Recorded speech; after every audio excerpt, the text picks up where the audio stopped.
ejemplo en la Biblia de un ejemplo muy interesante.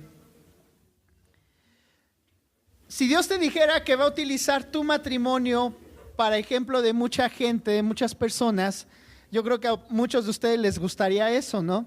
Que tu matrimonio sea un testimonio, un ejemplo del amor y de la fidelidad de Dios. El matrimonio que vamos a hablar el día de hoy es un ejemplo del amor y de la fidelidad de Dios, nada más que es de una forma que te va a desconcertar totalmente. Yo estoy seguro que estos pasajes que vamos a leer, si no has meditado en ellos, te van a hacer cortocircuito cuando los empecemos a leer. Es una historia de amor, pero de un amor tormentoso, de un amor de esos que nadie quiere vivir. Es un amor cruel, un amor traicionero, de lo que cantan todas las canciones, ¿verdad? Les he dicho que la música del mundo solamente habla de 4 cosas: te amo, te odio, vete y regresa. De eso habla toda la música del mundo. Es todo el tema que trata. Y muchas canciones han sido inspiradas en esta historia y tú no me vas a dejar mentir. La historia que vamos a revisar. Este profeta menor, porque es un libro corto en la Biblia, no porque sea menos importante que los demás. Este profeta es conocido como el San Juan del Antiguo Testamento, porque el apóstol Juan del Nuevo Testamento nos habla del amor de Dios. Oseas es conocido como el Juan del Antiguo Testamento porque habla del amor de Dios. Así es que vamos al libro de Oseas, capítulo 1, que es donde vamos a estudiar la palabra el día de hoy. Libro de Oseas, capítulo 1, como dice en ese libro fresa de la Biblia, ¿no? Oseas, capítulo 1. Oseas está después de Daniel, después de Ezequiel. Ok, vamos a leer entonces lo que dice la palabra.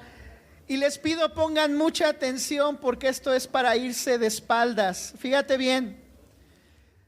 Oseas era un joven que temía a Dios, un joven profeta de la edad de muchos de ustedes probablemente. Y Dios le habla acerca de la mujer con la que se tiene que casar. Algo bien padre, ¿no?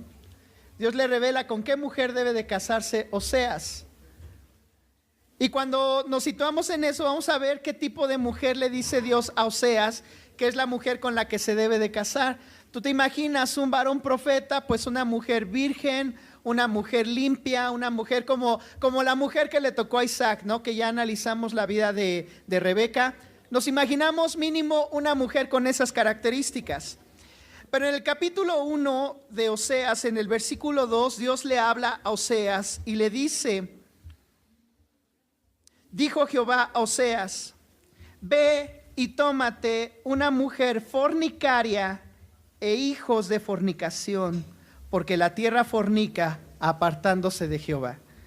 La traducción literal de esta palabra fornicaria, porque aquí se utiliza una palabra hasta cierto punto elegante, la verdadera traducción, la traducción literal debería decir una mujer prostituta. Ve y cásate con una mujer prostituta. Y no voy a tratar de suavizar algo que no está suavizado en la Biblia. Está aventado, está lanzado este punto de una manera muy, muy gráfica y muy cruda para que podamos entender de qué se trata esta historia. ¿Cuántos de nosotros o cuántos de ustedes estarían dispuestos a que Dios hiciera lo que Él quisiera en tu vida de esta magnitud? Que te dijera, ve y cásate con una mujer prostituta. Ve y cásate con un chavo que es Chip and Dale, ¿no? Una mujer prostituta, no sé qué te imagines. Aquí se inspiró el grupo de Caos para escribir la canción de La Planta, los que la conozcan. Sí, le decían la ramera también aquí a esta mujer. No sé si era desértica o no, pero era ramera esta mujer.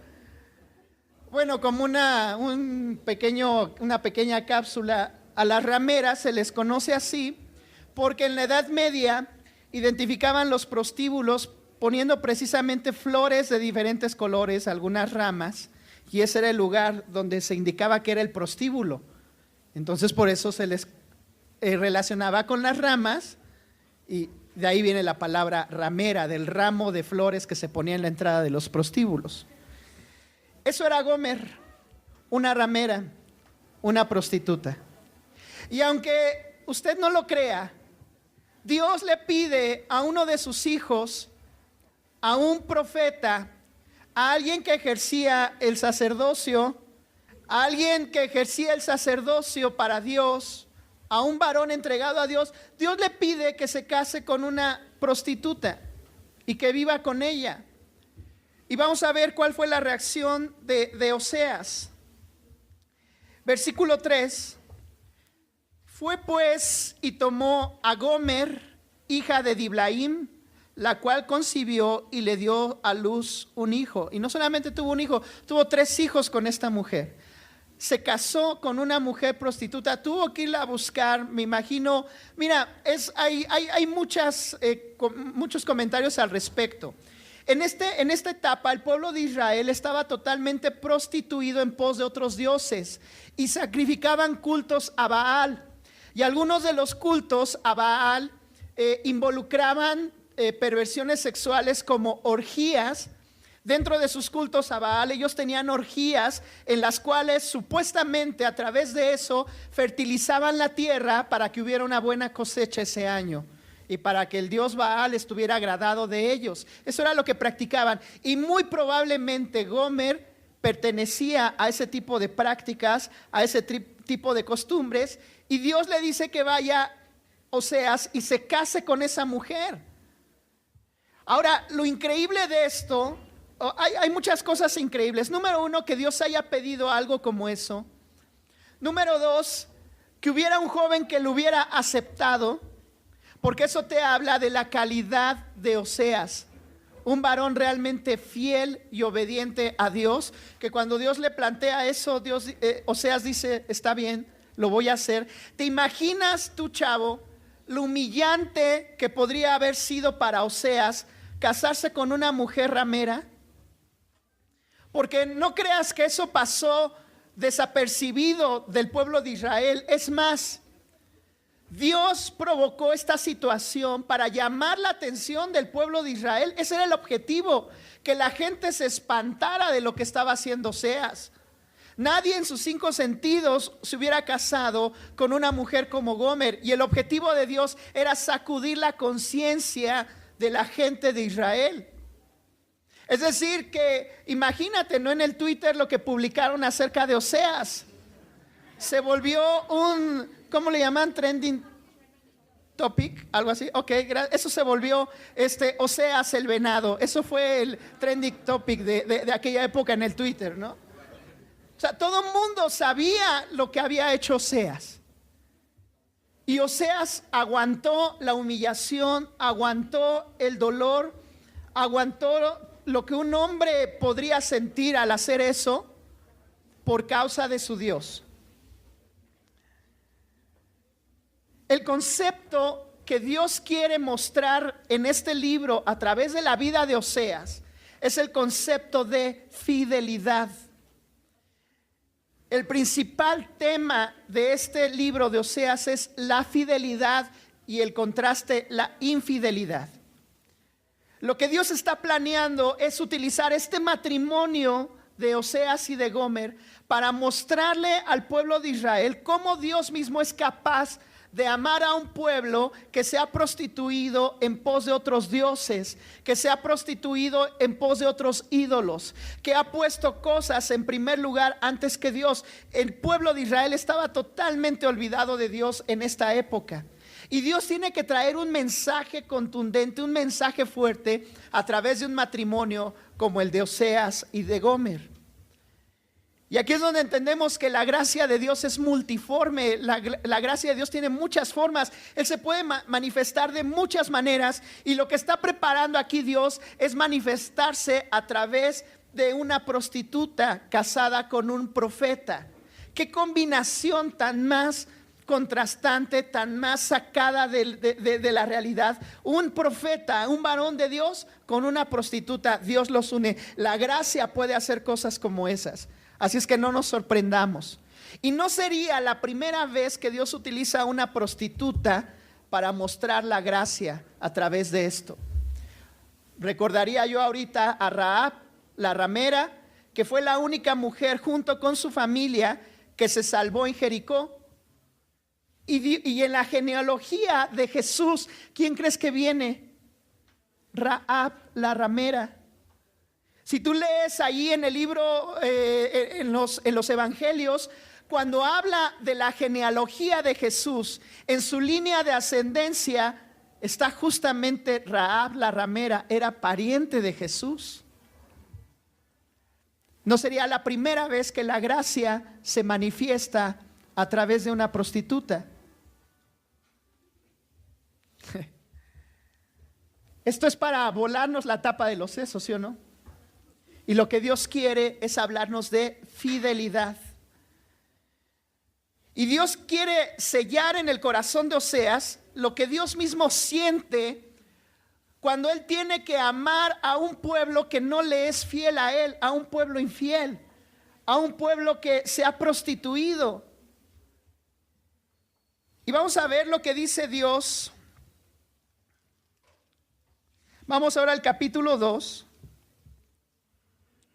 Fíjate qué es lo que está en el corazón de Dios hacia el pueblo, porque aquí en el versículo 19 del capítulo 2 dice la palabra,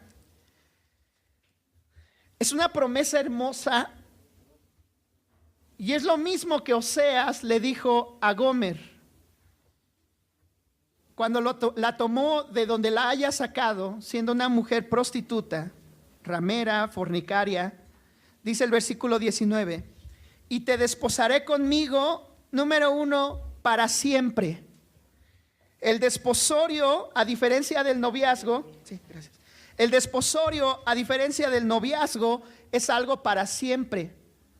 Es una característica. El noviazgo es pasajero, el noviazgo es efímero, el noviazgo es vamos a iniciar una relación, a ver si funciona, a ver cómo nos llevamos. El desposorio no. El desposorio es un compromiso firme de una relación que va a ser para siempre, algo eterno. Y eso es lo que yo te invito y te reto a que tú llegues a experimentar un día en tu vida, un desposorio.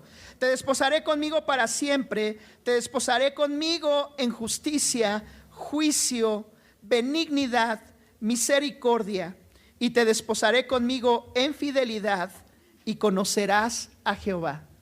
Esta es la ruta para encontrarnos con el verdadero Dios. Para tener un verdadero encuentro con Cristo necesitamos esto, fidelidad. Toda esta historia tiene que ver con la infidelidad del pueblo y con la fidelidad de Dios. Dios es un Dios fiel. Y si tú quieres experimentar fidelidad en tus relaciones, si tú anhelas tener un matrimonio, yo he escuchado a muchas jovencitas que dicen, lo único que yo quiero de un hombre es que sea fiel. No me importa si está feo, no me importa si le va a la América, no me importa nada de eso. Lo único que quiero es que sea fiel. ¿Por qué? ¿Por qué razón? Porque las mujeres entienden lo destructivo que puede ser la infidelidad. Y también los hombres lo entendemos. Si a alguien aquí le han puesto el cuerno, tú sabes de lo que estoy hablando. Y si tú le has puesto el cuerno a alguien, voltea con el de al lado tuyo y hazle así. Si tú le has puesto el cuerno a alguien, será importante que entendamos los estragos de la infidelidad.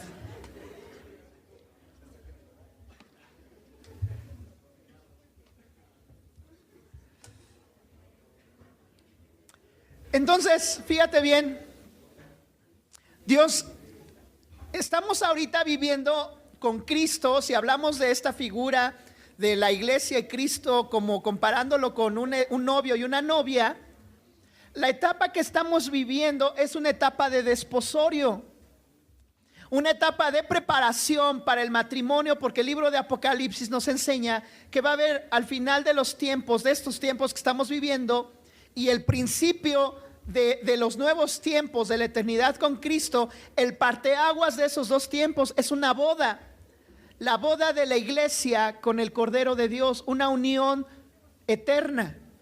Entonces, en este tiempo estamos viviendo el desposorio con Cristo, y se supone que la etapa del desposorio es la etapa donde debemos demostrar un mayor amor, un mayor entusiasmo en la relación, una mayor fidelidad, un mayor compromiso, que es una etapa muy hermosa de la vida de cualquier persona, pero que si somos realistas, creo que esta etapa de desposorio es una etapa totalmente contraria a lo que Dios espera de nosotros. Porque como pueblo, como iglesia, como conjunto de personas, no podemos decir que somos fieles, no podemos decir que somos leales a Cristo, no podemos decir que tenemos una verdadera comunión con Él, porque todavía hay muchos ídolos y cosas que nos estorban en nuestra comunión con Él. ¿Sí me van siguiendo? Por eso es que Dios le pide a Oseas que se case con una prostituta, para que de alguna manera el hombre pueda entender lo que le provoca a Dios cada vez que le es infiel, cada vez que le falla. Y que efectivamente a Dios le duele cuando nosotros fallamos. A Dios, su corazón lo lastimamos cuando somos infieles con Él. Ahora fíjate bien, Oseas se casa con la prostituta, tiene 3 hijos y ocurre algo milagroso. Oseas realmente se enamora de esta mujer. No solamente estuvo con ella porque Dios se lo pidió, sino que al estar con ella aprende a amarla y aprende a que Gomer es verdaderamente su esposa, y hay un verdadero matrimonio allí a pesar del pasado de Gomer. Y tú dices, ok, Gomer, que pensó que nunca se iba a casar, finalmente se casa, que pensó que nunca iba a tener hijos, finalmente tiene hijos, y ahora tiene un esposo que la ama, y tú dices, Gomer ya entendió, y ahora va a ser una mujer limpia, y ahora va a ser una mujer que va a amar a su esposo toda la vida. Pero ¿qué crees que pasó?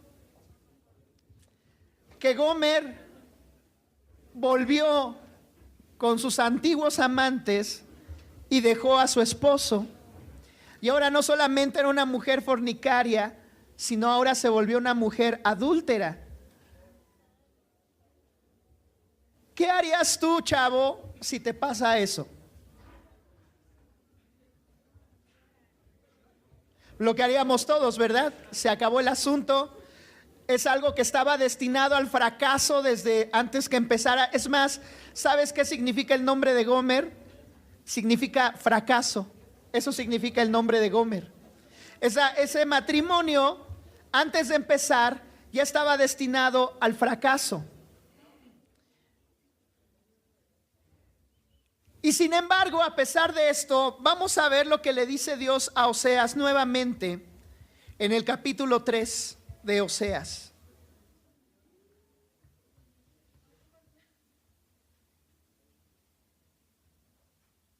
Oseas capítulo 3.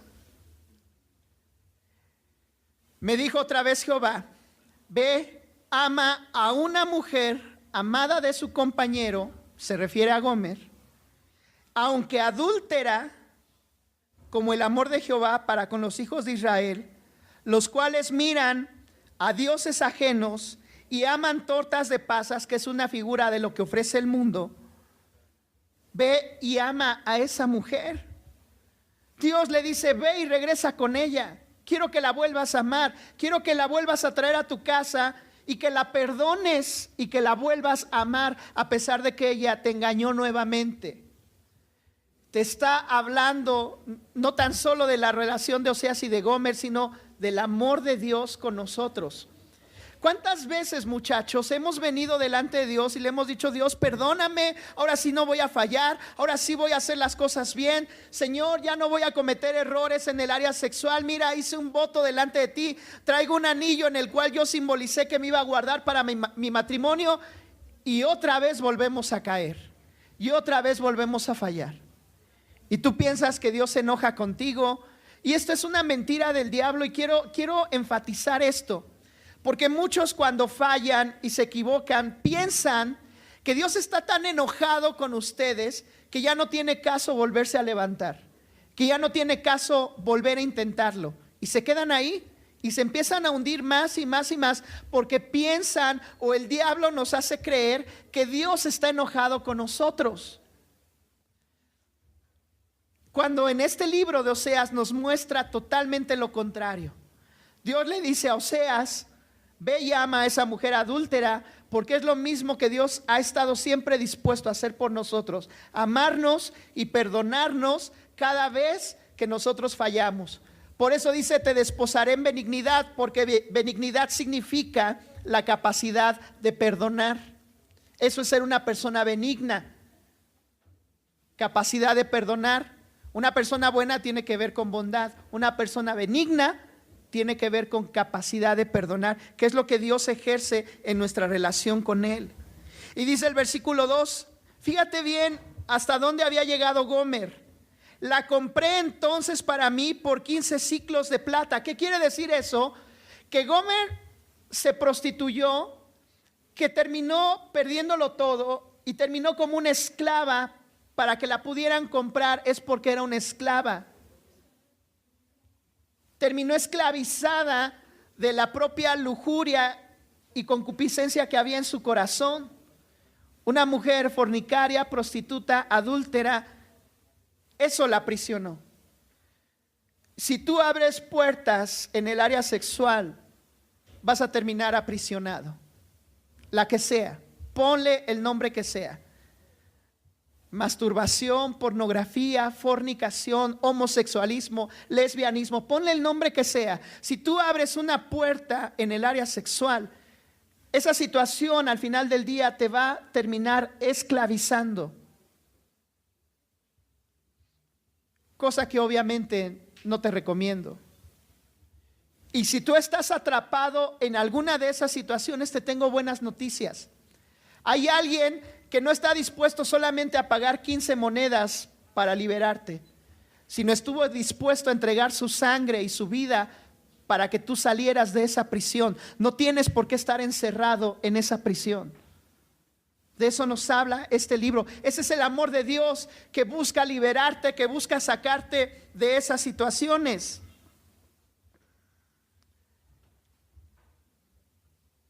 Ahora fíjate, vamos a ir a lo que dice Dios acerca de su pueblo. Vamos a brincar al capítulo 11, porque en estos capítulos que me estoy brincando, Dios hace un recuento de todos los pecados del pueblo de Israel: robo, mentira, fornicación, idolatría. Y Dios hace un recuento de todos los pecados del pueblo de Israel. Y entonces llegamos al capítulo 11, donde tú ya ves un dolor en el corazón de Dios provocado por la infidelidad de su pueblo. Dice Oseas capítulo 11, versículo 1. Cuando Israel era muchacho, está hablando de su pueblo, yo lo amé, y de Egipto llamé a mi hijo. Nos habla de dónde nos sacó el Señor. De Egipto representa la vida sin Cristo, el mundo, el pecado. De Egipto llamé a mi hijo. Pero fíjate bien, cuanto más yo los llamaba, tanto más se alejaban de mí. A los Baales sacrificaban y a los ídolos ofrecían sahumerios. ¿Sí o no es lo mismo que nos pasa el día de hoy? Entre Dios más nos llama, y entre Dios más nos da, y entre Dios más nos bendice, y entre Dios más nos busca, cada vez nosotros nos desviamos y nos apartamos más. Esa es la naturaleza del corazón humano, es la rebeldía. Ocurre el temblor en la Ciudad de México, y en lugar de que todos le pidamos perdón a Dios y lo busquemos, vemos que la nación va ahí corriendo atrás de un carrito blanco que trae un viejito adentro. Y mira, a lo mejor nos da risa, pero este es algo triste, en serio. Es algo de verdad triste. como si una persona tuviera la solución de lo que está pasando en el país. Y en lugar de cambiar el ambiente, se contamina más el asunto, porque la gente se va más tras los ídolos y la idolatría, algo que Dios está reclamando en este libro de Oseas. Entre más los llamo, porque el temblor es un llamado de Dios. Pónganse a cuentas, arrepiéntanse, busquen mientras sea el tiempo. Hay esperanza. Conviértanse de sus malos caminos, es el momento. Y entre más Dios nos llama, ¿qué gráfico es esto? Entre más Dios nos llama, más nos alejamos de Él, más nos vamos a la idolatría. ¿Te das cuenta? Es este retrato de lo que dice Oseas. Versículo 3. Yo con todo eso enseñaba a andar al mismo Efraín, tomándole de los brazos, y no conoció que yo le cuidaba. Esto es algo bien triste. No sabes qué duro es cuando una persona habla en contra de Dios y no se da cuenta de las cosas que Dios ha hecho por él o por ella. Ayer yo hablaba con un chavo que no cree en la existencia de Dios. Bueno, ya no tan chavo, tiene 35 años. Y no cree en la existencia de Dios. Y cuando le pregunté yo, ¿cuál es la razón por la cual tú no crees en Dios? Él me contestó, es que un día yo fui a la iglesia cristiana y yo tenía un problema en mis ojos. Usaba lentes de contacto y aparte tenía que utilizar unos lentes con fondo de botella. Y le pedí a Dios que me sanara. ¿Y qué crees? No me sanó. Entonces es puro cuento, Dios no existe. Pero su novia estaba al lado cuando estábamos platicando y me dijo, es que él no se ha dado cuenta de algo. Él fue una de las primeras operaciones que se hicieron aquí con rayo láser en México. Y él lo que no quiere reconocer es que Dios movió el corazón de muchos de sus familiares que juntaron dólares para pagar esa operación que fue carísima. Y por eso él ya no utiliza los lentes de contacto ni los lentes de fondo de botella. O sea, ¿fue Dios o no fue Dios el que hizo eso? Por eso dice aquí, yo cuidé a Efraín y lo enseñé a andar y lo cuidaba y le tomé de los brazos y ni siquiera conoció que yo le cuidaba. Nunca menosprecies la fidelidad de Dios hacia tu vida. Nunca profieras palabras tan duras delante de Dios, diciendo, no, a Dios yo no le importo. De verdad no le importas. Es que Dios a mí no me ama. De verdad no te ama. Es que a mí Dios no me bendice. ¿En serio Dios no te bendice? Y si tú eres objetivo y eres realista, te darás cuenta que sus misericordias nunca han faltado en tu vida, ni un solo día de tu existencia. Dios siempre ha estado ahí. Y lo único que tenemos que hacer es tener la suficiente humildad para reconocer que Dios siempre tiene cuidado de nosotros. Y eso era lo que le pasaba al pueblo de Israel. Versículo 4. Con cuerdas humanas los atraje, con cuerdas de amor, y fui para ellos como los que alzan el yugo de sobre su cerviz, como el que quitó su esclavitud, y puse delante de ellos la comida. Ahora fíjate, con todo eso el pueblo se aleja de Dios y es infiel a Dios. Pero ve lo que dice el versículo 8. ¿Cómo podré abandonarte, oh Efraín? ¿Cómo podré abandonarte? ¿Te entregaré yo? ¿Cómo podré yo hacerte como Adma o ponerte como Zeboín? Mi corazón se conmueve dentro de mí, se inflama toda mi compasión. Este es el verdadero carácter de Cristo. ¿Cómo podré abandonarte? ¿Cómo puedes creer que me voy a olvidar de ti? ¿Cómo puedes creer que estoy enojado contigo? Aún la misma palabra dice, aunque tu padre y tu madre te dejaran, yo nunca me olvidaré de ti. Nunca te he abandonado. Y a pesar de lo que hayas hecho en tu vida, ¿cómo crees que podré abandonarte? Fíjate lo que dice en el versículo 9, no ejecutaré el ardor de mi ira, ni volveré para destruir a Efraín, porque Dios soy y no hombre. Si Dios fuera hombre ya nos hubiera destruido, pero su naturaleza es de su santidad, de su divinidad, de su amor y de su gracia, eso es lo que reprime y refrena el enojo o la ira que Dios pudiera tener con nosotros por ser infieles. Y Dios se detiene y dice: te amo tanto, mi amor por ti es más grande que el enojo que yo pudiera tener por ti. No estoy enojado contigo, estoy triste, me entristece lo que haces, me entristece las cosas en las que te metes, me entristece que andes en vicios, me entristece que tengas relaciones sexuales, me entristece que desobedezcas a tus padres, me entristece que no te apliques en la escuela. Eso sí me entristece, pero no estoy enojado contigo. Y quiero salvarte de esa situación. Y si tú aspiras a tener relaciones sanas a tu alrededor, lo primero que debes de sembrar en tu corazón es la fidelidad hacia Dios. De aquí parte todo, muchachos.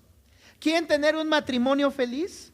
¿Quieren ser felices en su matrimonio? ¿Quieren tener hijos sanos espiritualmente, moralmente, en sus emociones? ¿Quieren tener una familia feliz, bendecida y sana?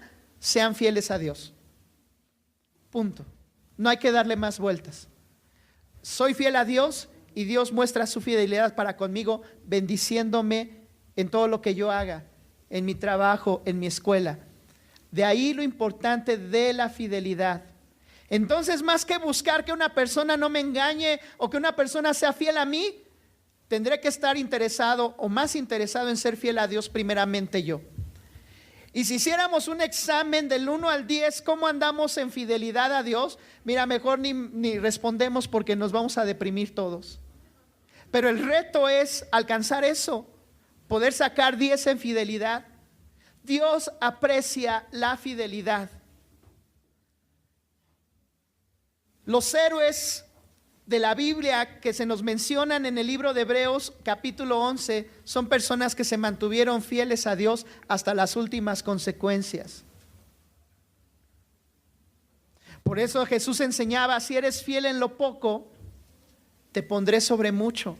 La fidelidad te destapa bendiciones increíbles de parte de Dios. Si eres fiel en lo poco, vas a ser fiel en lo mucho. ¿Cómo ser fiel en lo poco? Pues haciendo lo que te corresponde de la manera más leal, más íntegra, más honesta que se puede hacer. Viviendo una vida honesta, recta, limpia delante de Dios. Si la etapa que estoy viviendo es una etapa de estudiar, me voy a aplicar a eso y voy a ser fiel a Dios en mi escuela. Yo soy fiel a Dios cuando me dedico a la escuela, cuando estudio. Soy fiel a Dios cuando soy responsable, cuando soy una persona fiel, cuando mis papás me encargan algo y lo hago porque sé que es importante para ellos. Así es como se es fiel en lo poco. Y si logro ser fiel en lo poco, Dios me va a poner sobre mucho. Ahora vamos a ver cómo termina este libro.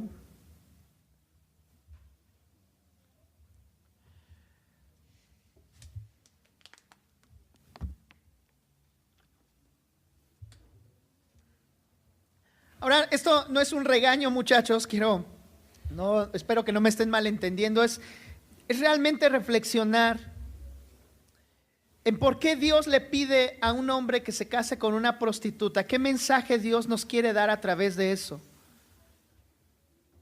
Y es un mensaje muy claro de amor, pero que necesita una respuesta de parte de nosotros. Este libro espera una respuesta. Es más, ahorita vamos a darnos cuenta que este libro termina con una pregunta. Y termina con una pregunta porque espera una respuesta. Y espera una respuesta de parte de nosotros. Este último capítulo está hablando de una desesperación que hay ahora, porque después de lo que le pasa, yo me imagino a Oseas dándose de topes en la cabeza diciendo: Dios, de veras que tú estás bien loco. O sea, me dices que me case con una prostituta, me caso, la amo, la cuido, me engaña y luego me dices que vaya y otra vez me junte con ella. ¿Qué quieres hacer, Dios, con mi vida? Y yo me lo imagino reclamándole a Dios y con amargura en su corazón y diciéndole: ¿por qué hiciste esto, Dios? Destruiste mi vida. Esto no era lo que yo quería para mí. Esto no era lo que yo anhelaba. No es justo, Dios, porque yo me he guardado. No es justo porque yo he hecho las cosas bien. No es justo, Dios, porque yo te sirvo. Pero cuando Oseas entiende que lo que está pasando en realidad es que eso es lo mismo que Dios siente por el pueblo, entonces le entra una desesperación a Oseas, decirle a la gente: por favor, arrepiéntanse. No saben el dolor que le causan a Dios por ser infieles. No saben el dolor que le causan a Dios por andar de idólatras y andar en vicios y andar en pos de otras cosas, de desviarse de la voluntad de Dios. No saben lo que están provocando en el corazón de Dios. Y es lo que termina en este último capítulo de Oseas. Por eso el título aquí dice: súplica a Israel para que vuelva a Jehová. Es una súplica, es un ruego. Dice Oseas capítulo 14: vuelve, oh Israel, a Jehová tu Dios, porque por tu pecado has caído. No es que Dios te haya castigado, no es que Dios sea malo contigo. Si estás en esa situación sufriendo, es por consecuencia de tu pecado. No le eches la culpa a Dios de las cosas malas que pasan en tu vida. Llevad con vosotros palabras de súplica y volved a Jehová y decidle: quita toda iniquidad y acepta el bien, y te ofreceremos la ofrenda de nuestros labios. No nos librará el asirio, no montaremos en caballos, ni nunca más diremos a la obra de nuestras manos: dioses nuestros, porque en ti el huérfano alcanzará misericordia. Era la súplica de Oseas. Lleguen a este punto en el cual ya no dependan de sus fuerzas, en la cual ya no confíen en ustedes mismos y se arrepientan de sus pecados y vuélvanse a Dios. Y entonces lo que va a ocurrir, dice el versículo 4: yo sanaré su rebelión, los amaré de pura gracia, porque mi ira se apartó de ellos. Yo seré a Israel como rocío, él florecerá como lirio y extenderá sus raíces como el Líbano. Se extenderán sus ramas y será su gloria como la del olivo, y perfumará como el Líbano. Volverán y se sentarán bajo su sombra, serán vivificados como trigo y florecerán como la vid. Su olor será como de vino del Líbano. Y cada uno de estos elementos que se menciona tiene un simbolismo muy especial. Dios está hablando de bendición, de prosperidad, de salud, de paz, de felicidad, lo que todos anhelamos. Y en el versículo 8 concluye: Efraín dirá: ¿qué más tendré yo? ¿Qué más tendré ya con los ídolos? Yo lo oiré y miraré, yo seré a él como la haya verde. Y fíjate, esta frase es preciosa: en mí será hallado tu fruto. Cuando te apartes de los ídolos, cuando te apartes del pecado, cuando consagres tu vida a Dios, todo el fruto que tú buscas en tu vida, todo lo que tú siempre has soñado, todo lo que tú necesitas en tu vida, lo vas a encontrar en Dios. Por eso dice esta frase, dice Dios: en mí será hallado tu fruto. Todo lo que tú necesitas en tu vida lo tiene Dios. Fuera de Dios no lo vas a encontrar. Todo lo que tú necesitas en tu vida lo tiene Dios. Piensa, ¿qué necesitas en tu vida? Necesito un esposo fiel, necesito una mujer temerosa de Dios.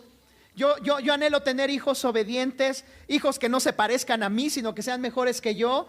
Yo anhelo eso. Yo anhelo terminar una profesión y que cuando termine mi profesión me vaya bien en mi trabajo. Yo anhelo que en mi país ya no haya violencia y que pueda haber paz en esta nación, que los gobernantes sean justos, que se termine la corrupción. Yo anhelo llegar a la vejez con buena salud. Yo anhelo ser como esos viejitos de 80 años que andan en Chapultepec corriendo todas las mañanas. Yo quiero eso en mi vida. Yo anhelo eso, terminar con salud. Bueno, todo eso, Dios lo tiene para ti. Ese es el fruto que está en Dios esperándote. Y lo único que tenemos que hacer para obtener eso es ser fieles a Dios. Entonces, cuando tú busques pareja, busques un esposo o una esposa, no busques a alguien que sea fiel a ti.